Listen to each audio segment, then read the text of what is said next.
अस्सलाम वालेकुम दोस्तों। मैं हूं बिलाल और आप देख रहे हैं बीके हॉरर स्टोरीज। कुछ कहानियां ऐसी होती हैं जो हमें सिर्फ एंटरटेन नहीं करती बल्कि हमें सोचने पर भी मजबूर कर देती हैं। आज की कहानी भी ऐसी ही है। एक जंगल, एक टावर और कुछ ऐसे वाकयात जो देखने में तो आम लगते हैं लेकिन अंदर से बहुत अजीब होते हैं। बस आराम से बैठ जाएं और खुद को इस कहानी के साथ फ्लो में ले आएं। आयतुल कुर्सी पढ़ लें ताकि आपको डर ना लगे, क्योंकि कुछ कहानियां सिर्फ सुनने के लिए नहीं होती, वो आपको महसूस भी करवाती हैं। अब चलते हैं आज की कहानी की तरफ। लोग कहते हैं कि दुनिया इंसान को बदल देती है। मैं पहले इस बात को ज्यादा संजीदगी से नहीं लेता था, लेकिन अब मैं ये यकीन से कह सकता हूं कि वो लोग गलत नहीं थे। मेरा नाम एथन करो है। मैंने तकरीबन 10 साल एक फायर टावर पर अकेले गुजारे। एक ऐसा टावर जिसे नॉर्थ वॉच टावर कहा जाता था और जो ग्री रॉक नेशनल फॉरेस्ट के ऐन दरमियान वाक़ था।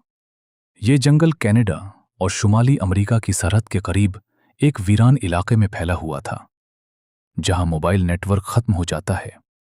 करीब शहर कई घंटों की ड्राइव पर होते हैं और रात को ऐसी खामोशी छा जाती है कि इंसान को अपने दिल की धड़कन भी सुनाई देने लगती है।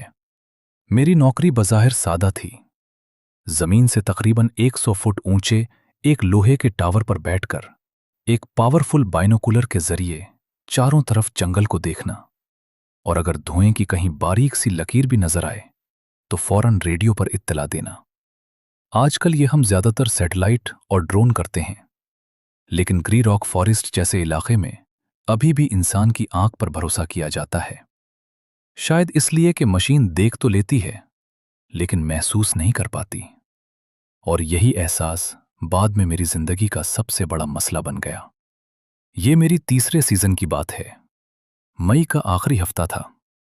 बर्फ तकरीबन पिघल चुकी थी और फायर सीजन अभी पूरी तरह शुरू नहीं हुआ था।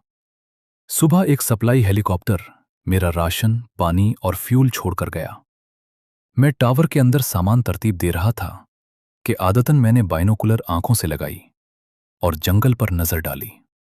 तकरीबन 4 मील जुनूब मगरिब में रेवन लूप ट्रेल पर मुझे एक इंसान नजर आया। उसने सुर्ख रंग की जैकेट पहन रखी थी। उसके कंधे पर एक बड़ा हाइकिंग बैग था। ये कोई गैर मामूली बात नहीं थी। इस रास्ते पर अक्सर हाइकर आते जाते रहते थे। मैंने लॉगबुक में लिखा, सुबह 10:18। एक हाइकर सुर्ख जैकेट, रेवन लूप ट्रेल जुनूब की तरफ जा रहा है।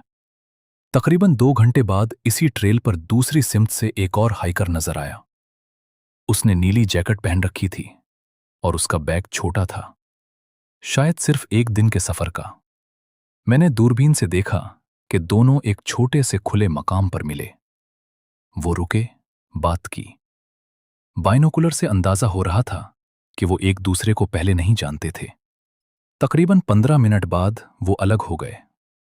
नीली जैकेट वाला शुमाल की तरफ चल दिया, सुर्ख जैकेट वाला जुनूब की तरफ, या कम से कम ऐसा ही होना चाहिए था। मैं आदत के मुताबिक दूरबीन से पीछा करता रहा। चंद ही मिनट बाद मेरे दिल में एक अजीब सा एहसास पैदा हुआ। नीली जैकेट वाले की चाल बदल गई थी। वो पहले से ज्यादा झुककर चल रहा था। उसके कंधे पर अब एक बड़ा बैग था। मैंने दूरबीन का फोकस दुरुस्त किया। सुर्ख जैकेट वाला बंदा नजर नहीं आ रहा था। मैंने दोबारा देखा। दरख्त, पगडंडी, चट्टानें, कोई निशान नहीं। ये वो लम्हा था जब रेंजर की तरबियत खुद ब खुद काम करने लगती है। मैंने फौरन रेडियो उठाया। ग्रीन रॉक कंट्रोल, ये नॉर्थ वॉच फायर टावर है। रेवन लूप ट्रेल पर कोई मसला है? 2 हाइकर दोपहर 12:40 पर मिले थे। उसके बाद सिर्फ एक नजर आ रहा है। वेलफेयर चेक की दरखास्त है। जवाब आया, मैसेज कॉपी, तुम्हें पहली रोशनी में टीम भेज दी जाएगी। रात हो चुकी थी। वो जगह करीबी सड़क से तकरीबन 3 घंटे की हाइट पर थी। मैं उस रात बिल्कुल नहीं सो सका। मैंने नाइट विजन ऑन किया और इसी हिस्से को देखता रहा। कोई इंसान नहीं, सिर्फ उल्लुओं की आवाजें, हिरनों की हरकत और कभी कभार किसी जानवर की आंखों की हल्की सी चमक। लेकिन मेरा दिल मान नहीं रहा था। अगली सुबह 2 फास्ट रेंजर ट्रेल की तरफ रवाना हुए। दोपहर के करीब रेडियो दोबारा खुला। नॉर्थ वॉच, ये रेंजर मिलर बोल रहा है। हमें एक हाइकिंग स्टक मिली है जिस पर खुश्क खून लगा हुआ है और उसके बैग का कोई निशान नहीं। सर्च एंड रेस्क्यू और मकामी पुलिस को बुलाया गया। मेरे हाथ ठंडे पड़ गए। अगले चंद दिन पूरा ग्री रॉक फॉरेस्ट सर्च टीमों से भर गया। बाद में फेडरल एजेंसियां भी शामिल हो गईं। वो औरत कभी नहीं मिली। लेकिन तकरीबन आधा मील दूर पत्थरों के नीचे एक छुपा हुआ जखीरा मिला। इसमें 3 मुख्तलिफ हाइकर्स का सामान था जो पिछले 2 साल में इसी जंगल में लापता हुए थे। तकरीबन 6 हफ्ते बाद एक शख्स एलिना सिटी में गिरफ्तार हुआ। वो गुमशुदा औरत का क्रेडिट कार्ड इस्तेमाल कर रहा था। उसके स्टोरेज यूनिट से 5 और लापता अफराद का सामान मिला। बाद में उसने एतराफ़ किया कि वो अकेले हाइकर्स को जंगल में घात लगाकर मारता था। मीडिया ने उसे ट्रेल बेचर का नाम दिया, लेकिन किसी ने ये नहीं बताया कि उसे पकड़ने में एक फायर टावर पर बैठे शख्स की आंख शामिल थी। और ये अभी सिर्फ शुरुआत थी। सुर्ख जैकेट वाली औरत के गायब होने के बाद मैंने खुद को ये समझाने की बहुत कोशिश की कि मैं जज्बाती हो रहा हूं। ये जंगल था, यहां लोग रास्ता भूल जाते हैं, हादसे हो जाते हैं। लेकिन अंदर कहीं एक आवाज मुसलसल कह रही थी, ये आम वाकया नहीं था। इसके बाद के दिनों में जंगल के अंदर एक अजीब सी बेचैनी फैल गई थी। सर्च टीमों के हेलीकॉप्टर ऊपर मंडलाते रहते और रेडियो पर मुसलसल अपडेट्स चलती रहती। मैं टावर के शीशों के पीछे खड़ा हर हरकत को नोट करता रहता था। यहां बैठकर इंसान में गुरूर तक आ जाता है, क्योंकि आप सब कुछ देख रहे होते हैं लेकिन कुछ कर नहीं सकते। ये मेरे चौथे सीजन के आखिरी दिनों की बात है। अक्टूबर शुरू हो चुका था। दरख्तों के पत्ते सुनहरी और सुर्खी माइल हो चुके थे और हवा में सर्दियों की हल्की सी काट आ गई थी। मैंने 1 महीना इजाफी रुकने की हामी भर ली थी, क्योंकि जंगल के एक हिस्से में कंट्रोल बर्न यानी महदूद आग लगाने का मंसूबा था और निगरानी जरूरी थी। इन्हीं दिनों मुझे दूरबीन से 4 शिकारी नजर आए। चारों ने ऑरेंज जैकेट पहन रखी थी ताकि वो एक दूसरे को और दूसरे शिकारियों को नजर आते रहें। मैंने उन्हें 6 मील शिमाल मशरिक में ब्लैक टेल क्रिक के करीब नोट किया। 2 दिन तक मैंने उनकी मूवमेंट देखी। वो आहिस्ता आहिस्ता जंगल के अंदर गहराई में जा रहे थे। तीसरे दिन सुबह के वक्त वो 2-2 के ग्रुप में बट गए। एक जोड़ा शुमाल की तरफ एक जानवरों की पगडंडी पर चला गया। दूसरा जोड़ा मशरिक की तरफ ब्लैक टेल क्रिक के साथ साथ चल पड़ा। ये बिल्कुल नॉर्मल था। दोपहर तकरीबन 2 बजे मैंने दूरबीन में एक तेज सी रोशनी देखी, मजल फ्लैश। एक लम्हे बाद राइफल की आवाज मेरे कानों तक पहुंची। मैंने खुद से कहा, शायद शिकार लग गया है। मैंने देखा कि मशरिक की तरफ जाने वाला जोड़ा जमीन पर कुछ काट रहा है, शायद जानवर की खाल उतार रहे हों। दरख्तों की वजह से तफसील नजर नहीं आ रही थी। शाम 4 बजे के करीब दोनों जोड़े वापस अपने कैंप में इकट्ठे हो गए। मैंने आखिरी नजर डाली और लॉग बुक में लिख दिया। अगली सुबह जब मैंने दूरबीन से कैंप की तरफ देखा तो वो खाली था। मैंने सोचा वो लोग सुबह सवेरे निकल गए होंगे। मैंने लॉग में एक लाइन लिखी और अपनी ड्यूटी में लग गया। 3 दिन बाद रेडियो पर अचानक शोर हुआ, तमाम यूनिट्स तवज्जो दें, सर्च एंड रेस्क्यू एक्टिविटी की जा रही है। 2 शिकारी जंगल से बाहर निकल आए हैं। इनके मानदेख लापता हैं। मेरे हाथ रुक गए। मैंने फौरन रेडियो पर कहा, यह नॉर्थ वॉच फायर टावर है। मैंने इस शिकार पार्टी को 3 दिन पहले देखा था। चारों अफराद शाम तक कैंप में वापस आ गए थे। रेडियो पर खामोशी छा गई। फिर जवाब आया, इसका मतलब है दोनों अफराद इस रात गायब नहीं हुए। पुलिस और फास्ट इन्वेस्टिगेटर्स पहुंचे। मेरे लॉग बुक के टाइम स्टैम्प्स चेक किए गए। 2 जिंदा बच जाने वाले शिकारियों से अलग अलग पूछगछ हुई। चंद घंटों में उनकी कहानियां टूट गईं। सच सामने आया, वो शिकार दरअसल जानवर नहीं था। एक शिकारी ने अपने ही साथी को गोली मारी थी। जब दूसरा रोकने आया तो उसे भी मार दिया। लाशें जल्दी में दफन कर दी गईं। अगली सुबह उन्होंने झूठा ड्रामा रचाया कि उनके दोस्त रास्ता भूल गए। जब जमीन खोदी गई तो दोनों लाशें मिल गईं। इन्वेस्टिगेटर ने मुझसे कहा, अगर तुम्हारा टॉवर लॉग ना होता तो ये केस एक हादसा बनकर रह जाता। उस रात मैं देर तक जागता रहा। मैं आग देखने के लिए यहां था, लेकिन मैंने इंसानों का अंधेरा देख लिया था। मेरे छठे सीजन में वो वाकया पेश आया जो आज भी मेरी नींद चुरा लेता है। एगल लीक मेरे टावर से तकरीबन 5 मील मगरिब में था। एक खूबसूरत जगह, फैमिलीज के लिए मशहूर। एक सुबह रेडियो पर इत्तला आई, एक 8 साला लड़का लापता है। वालदैन कैंप समेट रहे थे और बच्चा चंद मिनटों में गायब हो गया।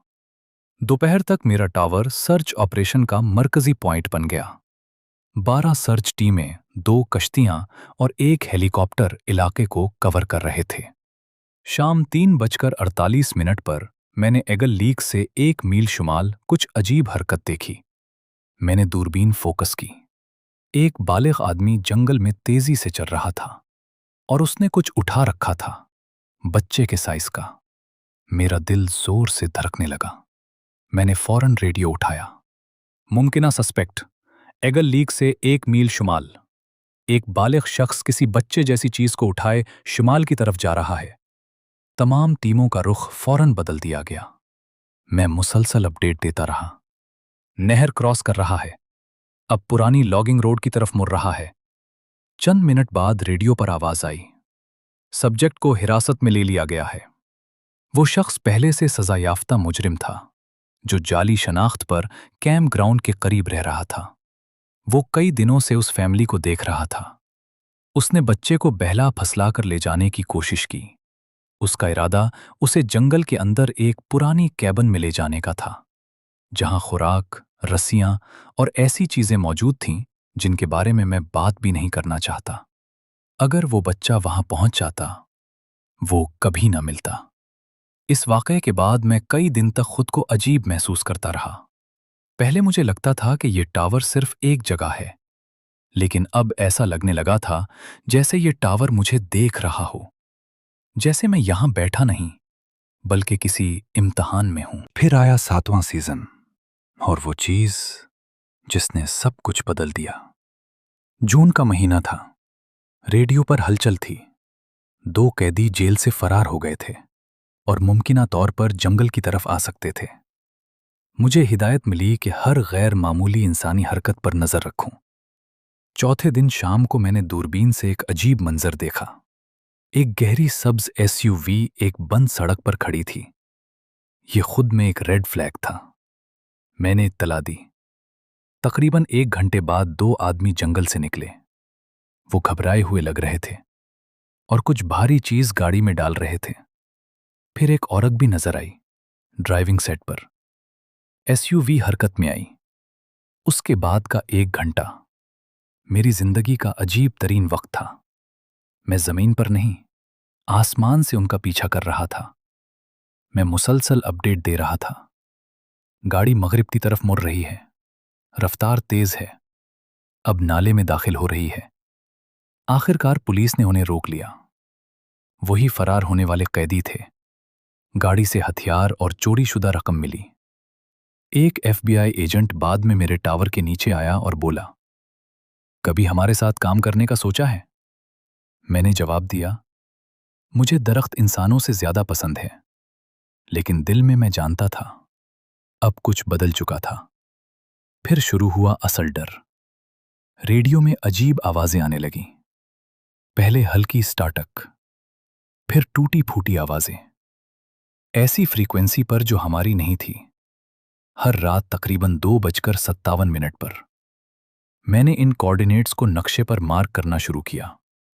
1 हफ्ते बाद मैंने देखा वो सब मिलकर एक दायरा बना रहे थे। एक ऐसा इलाका जहां कुछ भी नहीं था, सिर्फ जंगल। एक रात रेडियो खुद ऑन हुआ। एक औरत की आवाज, कंटेनमेंट बरकरार नहीं रख पा रहे। मैंने खिड़की से देखा और वहां एक नीली रोशनी थी, जमीन से उठती हुई, सांस की तरह फैलती हुई। मैंने तस्वीर ली। अगली सुबह नक्शे पर एक नाम देखा, प्रोजेक्ट रिबिड। मैंने दूरबीन से देखा। वहां कोई नॉर्मल चीज नहीं थी। खारदार तार, एंटीना, खुफिया स्टेशंस। उसी रात आवाजें तेज हो गईं। टावर अब ऑब्जर्वेशन रेंज में है। मेरा दिल कांप गया। मैंने डॉक्टर मार्लो को फोन किया। उसने कहा, सब बंद करो, पर्दे गिरा दो, हम आ रहे हैं। 40 मिनट बाद वो आ गए, खुफिया टीम के साथ। उन्होंने बताया, वहां 1950 से एक रिसर्च फैसिलिटी है। वो वक्त के साथ तजर्बात कर रहे थे। टाइम लीकेज, यानी वक्त के मुख्तलिफ हिस्सों का टकराव। और फिर उसने मुझे एक तस्वीर दिखाई, मेरे टॉवर की, मगर खाली नहीं। वहां एक शख्स खड़ा था, दूरबीन के साथ, बिल्कुल मेरी तरह। वो मैं था, या मेरा मुस्तकबिल। डॉक्टर मार्लो ने कहा, अगर तुम यहां रहे तो फर्क खत्म हो जाएगा, असल और अक्स में। मैंने फौरन फैसला किया। मैंने नौकरी छोड़ दी। मैं शहर आ गया, नाम बदल लिया, जिंदगी नॉर्मल हो गई। फिर एक रात दरवाजे के नीचे एक लिफाफा आया। अंदर एक वीडियो थी। मैंने चलाई। वक्त 2:57। टावर, नीली रोशनी, और वो शख्स, वो मैं था। ऑडियो में आवाज आई, अगर तुम ये सुन रहे हो, वो तुम्हें देख रहा है। फिर मुझे एक अखबार मिला, मेरी मौत की खबर, 2 महीने बाद की तारीख के साथ। डॉक्टर मार्लो का नोट, वो तुम्हारा मुस्तकबिल है अगर तुम वापस गए। अब मैं आईने ढांप देता हूं, कैमरे इस्तेमाल नहीं करता, लेकिन हर रात 3 बजे मैं जाग जाता हूं और मुझे महसूस होता है कोई मुझे देख रहा है, बहुत ऊंचाई से, जैसे कोई अब भी दूरबीन लगाकर मेरी हर हरकत नोट कर रहा हो।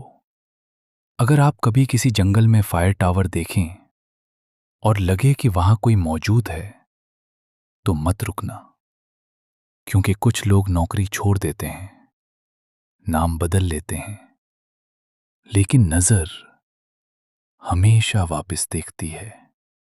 मेरा नाम निकोलस हार्पर है और मैंने जिंदगी में बहुत सी अकेली रातें देखी हैं, लेकिन जो कुछ मैंने इस सर्द मौसम में देखा, उसने मुझे सिखा दिया, अकेला होना हमेशा सबसे बड़ा खतरा नहीं होता। 2015, नॉर्थ अलास्का, एक सुनसान हाईवे। मेरी नौकरी, हाईवे कंट्रोल ऑपरेटर। 3 कैबिन थे, कैबिन 1, कैबिन 2 और कैबिन 0। कैबिन 0 बंद था, रिस्ट्रिक्टेड एक्सेस। लेकिन हर रात 2:17 पर वहां सेंसर हरकत दिखाते थे। फिर एक रात मैंने नीचे से आवाज सुनी, ठक ठक। फिर सांस लेने की आवाज। फिर मेरे नाम की पुकार, निकोलस। मैंने इंटरकॉम ऑन किया, हालांकि वहां कोई होना नहीं चाहिए था। हेलो, कोई है? खामोशी। फिर एक आवाज आई, सांस लेने की, भारी, गहरी, जैसे कोई ठंडी हवा में जख्मी फेफड़ों से सांस ले रहा हो। मेरे हाथ पसीने से भीग गए। इसी लम्हे सिस्टम पर एक ऑटो लॉक पॉपअप हुआ, मैन्युअल ओवरराइड अटेम्प्ट, कैबिन 0। मैं तकरीबन चीख पड़ा। कैबिन 0 में तो कोई कंट्रोल ही नहीं था। मैंने हिम्मत करके नीचे जाने का फैसला किया। यह गलत फैसला था, लेकिन उस वक्त मुझे यह मालूम नहीं था। मैंने टॉर्च उठाई, इमरजेंसी दरवाजा खोला और सीढ़ियां उतरने लगा। जूं जूं नीचे जाता गया, हवा गर्म होती जा रही थी। ये बहुत गलत था। बाहर मनफी दर्जा हरारत और नीचे गर्मी और नमी। जब मैं केबिन 0 के दरवाजे के सामने पहुंचा, मुझे एक बू महसूस हुई। सड़ी हुई धात, पुराना खून और गीली मिट्टी। दरवाजे पर एक वार्निंग प्लेट थी, do not open, structural risk. मैंने हैंडल पकड़ा। वो गर्म था, जैसे किसी ने अभी अभी अंदर से पकड़ा हो।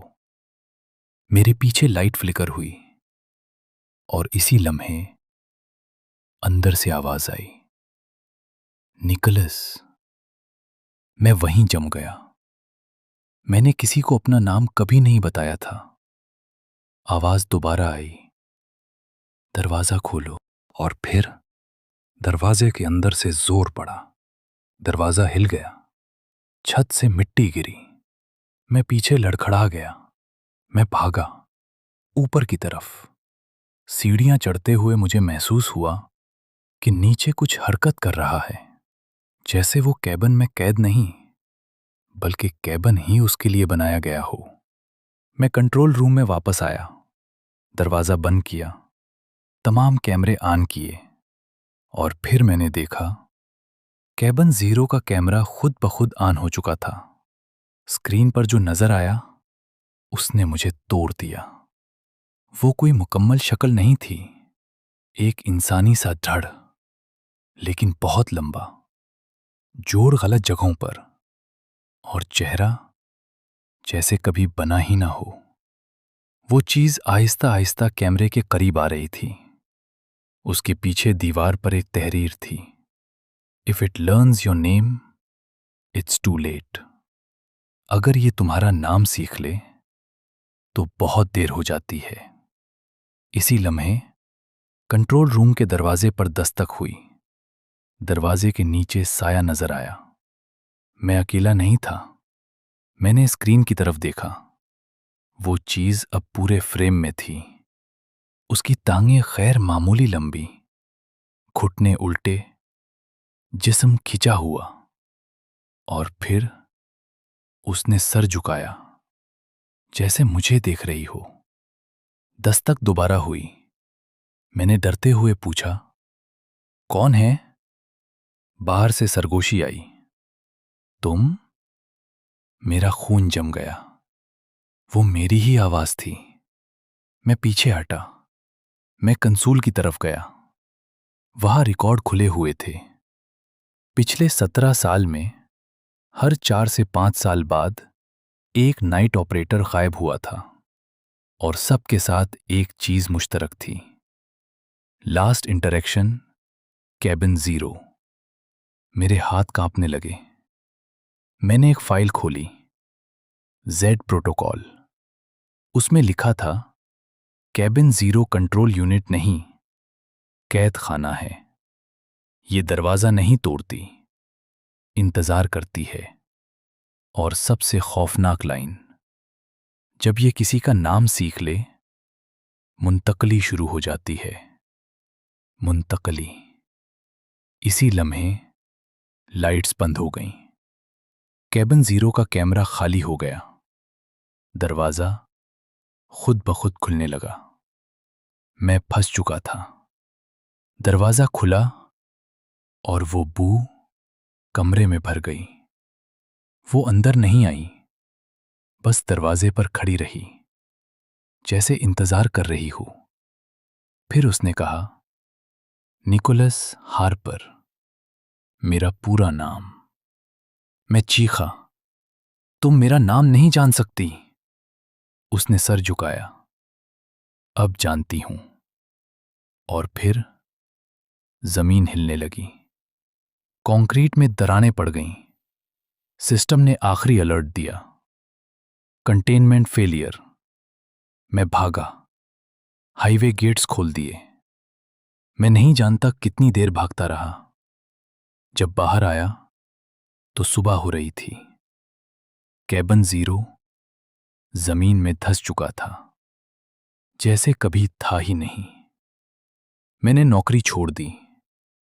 2 हफ्ते बाद एक लिफाफा आया, रीलोकेशन सक्सेसफुल। Cabin 3 active. मैंने अलास्का छोड़ दिया, लेकिन हर रात 2:17 मेरी आंख खुल जाती है और कभी-कभी मेरे फोन पर नोटिफिकेशन आता है, प्रेशर डिटेक्टेड, और नीचे एक सवाल, निकोलस, क्या तुमने मेरा नाम सीख लिया?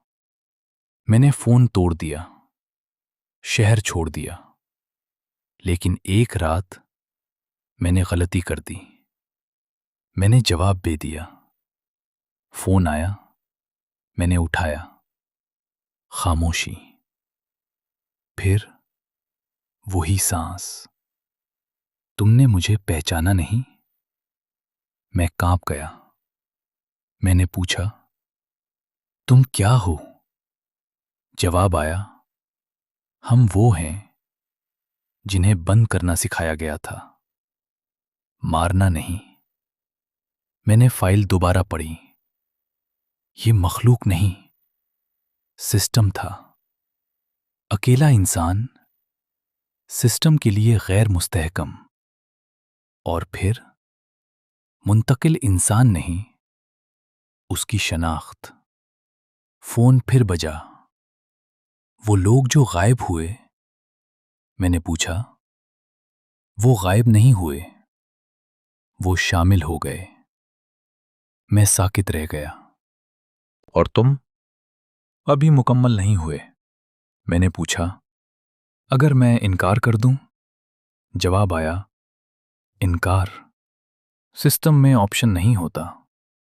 मैं भाग गया, सब छोड़ दिया।